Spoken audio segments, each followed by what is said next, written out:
ശ്രീ റസൂൽ പൂക്കുട്ടി, താങ്കൾ എങ്ങനെയാണ് അദ്ദേഹത്തെ ഓർക്കുന്നത്? 80കളിലും 90കളിലും ഒരുപക്ഷെ ഒരു സാധാരണ പ്രേക്ഷകന്റെ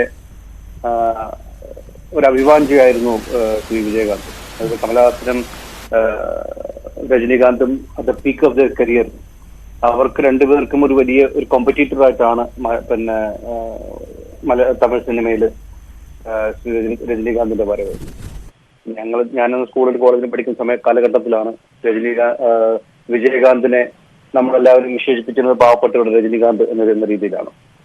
പിന്നീട് അങ്ങോട്ട് വളരെ വിശാലമായ ഒരു വെറുതെ ഒരു ഹീറോ എന്ന നിലയിൽ മാത്രമല്ല, ജീവിതത്തിലും അദ്ദേഹത്തിന്റെ ഹീറോയിസം അദ്ദേഹം നിലനിർത്തി എന്ന് വേണമെങ്കിൽ പറയാം. കാരണം ഇന്ന് നിങ്ങൾ അറിയപ്പെടുന്ന ഒരു വലിയ രണ്ട് സൂപ്പർ സ്റ്റാറിന്റെ മേക്കിങ്ങിൽ വളരെയധികം കാതലായ പങ്ക് വഹിച്ച വ്യക്തിയാണ് ശ്രീ വിജയകാന്ത്. നമ്മളെല്ലാവരും വളരെ സ്നേഹത്തോടെ ക്യാപ്റ്റൻ എന്ന് വിളിക്കുന്ന അദ്ദേഹം പിന്നീട് രാഷ്ട്രീയത്തിൽ വരികയുണ്ടായി.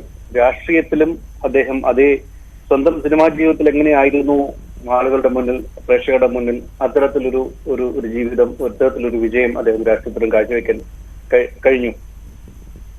I have very fond memories of him, Mr. Vijaykanth, and very sad that he is no more with us. Another great life taken away by COVID. It's also a reminder for us that the epidemic is not gone, and sad that he's gone this way. I feel he's gone too soon. My heartfelt condolences. നന്ദി ശ്രീ റസൂൽ പൂക്കുട്ടി പ്രതികരിച്ചതിന്.